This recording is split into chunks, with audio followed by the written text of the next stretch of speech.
Monatie botalelanga Congo température ya maman Rosette la fleur Nadambu Kisinjo a sala anniversaire babi bacha acoustique a fait rigolo habité bacha ya kabose ah Yanjora Olinga no musique à faire obina no musique à faire na panata na car no chara no musique à faire ba pelo Dakar so bolingi faire payer olobi to so moni te kuna zo simbate zonga na papa héritier watanabe continue musala na yo okene Turquie pour nous présenter ba sincère condoléances na famille Mokonzi na ndenge ba uté ko bungisa bongo vient na biso maître Denis Mokonzi Didier faire gola vie évolution à musique na ye azalaka na bakomba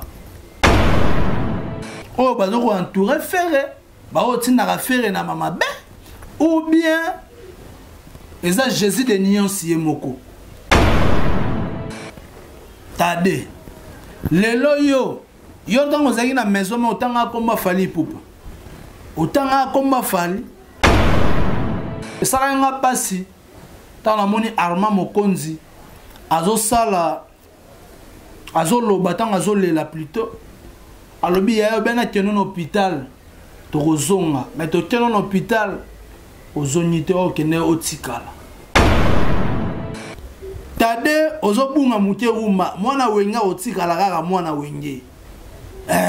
faut un esprit ko perdre esprit te monatie botalelanga Congo température ya maman Rosette la fleur Nadambu. Merci beaucoup chers internautes, bienvenue à cette duplex d'aujourd'hui avec votre humble serviteur héritier Iboula Mwana Ntsukana bango nyonso ka neto lobaka donc to respecter car ba règle ba mesure barrière au perception d'autorité ya mboka par rapport à Covid-19 bango morane ba lobati ba kaizo mata a biso tozana biso ka timia tozo vivre na ngolo nzambe soki lo na pousser na pembe na écran na bino parce que to yebi très bien musique na biso na ndenge za kotambola banani bazobeta na banani bazobeta te na kata confinement malgré confinement il y a deux artistes au baza au four au moulin bazo sepelisa ba fan na bango bazo pesa bango sens na ndenge makambo za kokende to mona di bongo na vie ya makambo ndenge za kokende Weranson azobeta ba live na ye ba live na ya azobeta ba live zo kota bongo na chaîne YouTube na bango ba tupe ba fan ya Wera baza ko sepela Kotala na ba el musu to moni keno papa chéri jibem piana ponge zali azaya kolala totali pe quadra ko Ramon mani Kofiolo midi azaya kolala totala ndenge musique ezo tene parce que babina confinement il faut se pelisa ba mélomane na yo okola lisa bango ponyite bina Philippe kuna azaya kolamuka zo ko activer Fabrigas maestro aboki pe mestre na ye aboki pe nzembo na moko donc tolobi teno na temps confinement o mutakola la te faut sala ne musala bonso na ye directement pour na présenter ba sincère condoléances na famille Mokonzi na ndenge ba uté ko bungisa bongo vient na biso maître Denis Mokonzi Didier ou te ko tika biso enterrement ne salamati lobby ba nyonso balinga Karine Mokonzi ba nyonso ya presse o tozala même moral tozala ki wana bino pe ba o boseka kabatu ba o bosela baninga ba vidéo ba PD wana soki PD soki nani na ba pe komona ete ba o bosala ka ba vidéo pona ko seka ko monke mutu soka kufeli bosala ba magamonde mona ba mame mili ezalaka te vraiment sur le plan normal ezalaka te soki moninga kufi bo soutenir ye bo lela na ye ensemble Fifi Siwa Siwa Stone a souhaité Karine Mokonzi ba mes condoléances et sali ba te belé passe pona nini kaka ye pona nini na saleli ye pona nini azongisi boye non natanga passe place ba reconnaître les bons amis et ça te na tango ya passe au bois qui moningo tike na ba détresse non ezala raté na tango passe il faut ko compatir na moninga na pasi azana parce que Karine Mokonzi a été choqué kota la maître Didier Mokonzi o atiki biso aza grand frère na ye o azaki pe papa na ye o bande ko pesa bango nyoso ba conseil Maman Charlotte azaki ka tolo na se kolela et ça nga pasi ta na moni Armand Mokonzi azo sala azo loba tanga azo lela plutôt alobi ya bena keno hôpital to rozonga mais to keno hôpital ozonite o kene otikala ta la pasi ya bongo mais yo zala noka wana pona oseka baninga Fifi sur félicitations et puis je dirais aussi félicitations à Yvette Kalombo o azati pe présent to zala di na wana ba o senga ba sana ba interview ba sala di interview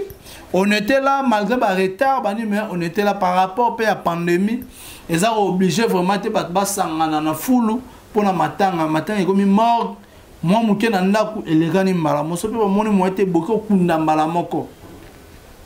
mais bandego ba tu ko compatir na Karine Mokonzi ba charge ba défenseur de Karine Mokonzi ba charge ba zalati wana et puis tout le monde était là ba ope ba zana équipe nationale msupe ba zalati pour la soutenir Karine Mokonzi bino ba bo soutenir appui bino bo soutenir appui bo sala ba vidéo bo fingara yeba matanga ezala lokola mayambula quoi ya pas batu nyonso moi mbula soko do beta et quoi ya pas batu mutu moko ta oloba ke pa na biso mbule beta te ekita te mais ekitara kaka bocha ngona mutu na bino parce que moninga na tanga passe bino sali bino ma passe et déranger bino te bromo sala ba fête bozo mela masanga bozo lo baba n'importe quoi bozo finga bato ba finga pe Karine Mokonzi bo mona pe pa na ba onde zala taza mona lingwala na itega wana kaka na 24 okoti ba ope ba bo fingaka yango ba te belé bazo lo ba bino pe bola kisaka pe pa na bino poko finga pe leki ba adresse ngo pe ba na rapete botika ko finga parce que vie auto zo mener lelo eza ba vie na biso to tika ba vie ba papa et ça la bien parce que wana za époque na ba on des époques na biso na ebite boza tellement belé boza ko landa duplex lelo to so na bino wana za dit par rapport ya matanga l'autre so na bino poto kenda vraiment plus vite besoin bate belé ba critiquer ba lobi lelo buba ata faire ata lelo buba poster faire rigola bubino pe bo fingara yu ata faire rigola pe bo fingara bon na yebite faire rigola vie évolution à musique na ye azalaka na ba combat et puis combat on a nengazo kende mbata mayombe kaka mbata mayombe bazoboma faire rigola bandeko na ya bayombe bazoboma moninga na bango muyombe eza propreté et puis soko landeli lelo boke plus loin boke toucher voir même na bana o faire abimisa Baris Matadien ba Jenny Pacha donc on sentit que bazoleka na écran bazoboya kotanga kombo ya faire rigola bazoboya pe koloba bolamu ya faire rigola na ba TV bon na yebite ba fana faire rigola bozolandanga partout dans le monde entier faire rigola à salabana na yenini o bazwara moi force ya kotanga kombo na été est les entourage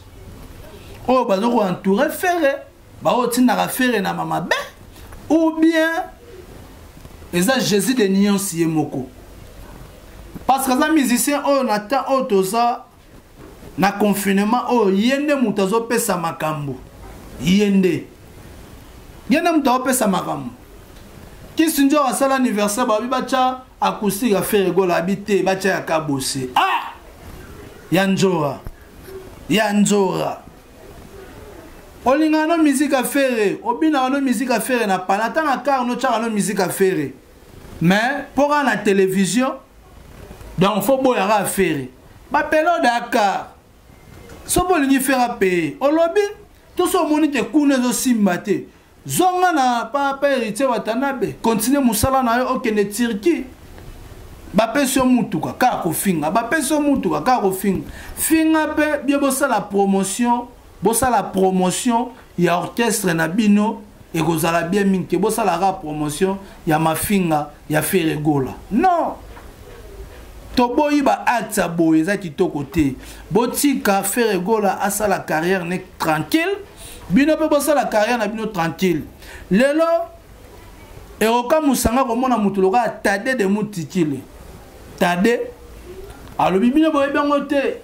nana ye bango te ke azali kolo tade lelo yo tango zaki na maison mais otanga komba fali pupa otanga komba fali mais on comprend très bien que non banoko vie évolution de bazo vivre ba koka sous des places au chamutu ezate bozali na ba wenge bo beteki na ba wenge bozwaki ba mpifo bozali ba pouvoir bo régner ki bo sala ba succès mais beaucoup ka ko maintenir succès na bino te vie ya etamboli na bino o bino mo boyebi mais là bakomi ko midiembela bakomi ba madiemba na wenge makambo wana ezalaka te bana wenge ba na esprit wenge bana wenge ba na esprit wenge tade ozobunga muke rumba mwana wenga otikala kaka mwana wenge faut dans l'esprit qu'on perd dans l'esprit quel que soit durée de la nuit le soleil apparaîtra bozo lenga bozu ba palpite bino nyonso bozu ba palpite te Ferregola ada mutu na bino bosola ne bien makambo ezala bien depuis pomba sur le lazo soutenir pe Ferregola a soutenir affaire a soutenir Ferregola après ça revenir ba conseil après ça tous les musiciens congolais ba conseil pourquoi parce que ayebi te son appel suivi au conseil plutôt lobby vie personne production moi ça peut être ngo kenela qui était au chapenga na kena nenga système depuis que betara muzuku to betara muzuku na biso to beta muzuku to tika biloba loba to beta ne muzuku musique to beta muzuku na biso et ozala bien mini on le to finga et ozala propreté défi en wana ezati lancé acoustic house bozu live kalaming te première chose obima tant première chose obima boyoka makambo yana lo batinga na lo bakelo moko na liaka na ndaka ferete na liaka na ndaka kabosete na liaka na ndaka falite mutu moko pete ya Ferregola afanda pe bazu $100 $200 $300 atindele héritier ibula zate mais ceux qui n'ont sala musala nanga bato bazo remercier nazo sepela na ba félicitations na bino bato pe bazo sepela na musala bosala rande bozo sala et kosala bien mini mais ce n'est pas dit mutumo lo bateno te o azo lobela pour faire o azo lobela pour falite naza au milieu du village o osala musala bien na koya kokumisa ye o asali musala ne bien na kokumisa ye osali musala mabe na koya koboya na pesio ba point ni no se servir o sala po makambo ekende bien na ebite na ba analyse na ngana osala na ko fongola mo makambo ebele mais lelo te semaine goya to est-ce qu'on a analyse pourquoi ba musicien ya Jibem Piana ba o balonga bazo ko évoluer te deuxième question na ngai kozala pourquoi et puis deuxième thématique na ba discussion na ngai kozala pourquoi ba musicien balonga pa ya Jibem Piana ba évoluera te pourquoi bana o balonga pa Weranson baza ko évoluer bana oyo bauta pa Koffi Olomide ezaka na moko wazo pesa makambo toko solola yango na mikolo oyo koya na ebite batu boza teme bele miteme za la rokita bébé Rite Ibula ayaka moma be mini je dis merci na bandeko nyonso o bazoti ten kolanda biso partout dans le monde entier ba oyo ba pesa biso mwa litoi aya poto yoka bango ekozala bien mingi et puis je dis merci beaucoup à maman Mokonzi Dali Ibula merci beaucoup aussi à celle qu'on appelle maman Rosita je te salue là où tu es et puis je dis merci à Isa Temonganga papa na Bernard Lelonde enterrement ya ndeko na biso ya cousin na biso ya leki na biso uta kotika biso na kombo Steffi Mwalula Lola oba kokundema lelo na mboka Kampala ba Pierrot Bomaye boza ensemble na kata Michigan na Mitterrand Kaponda Champagne boza ensemble René Kotila Carl Lewis en France. Merci à toi Valentin Matondo papa na Kim et puis je dis merci beaucoup à Bruno Lubika mbongo ya propre merci beaucoup à maman Sandra Sandra Wangata maman na Petit Bon Junior. Merci beaucoup à mère double Fanny. Maman na ma passe na pesio mbote. Et place aux amis na tiki bino bozala bien na bandaku na bino to monani soki Nzambe azoni na noté musée Hervé Bositampene. Play. Mon atie botalelanga Congo température ya maman Rosette la fleur na dambu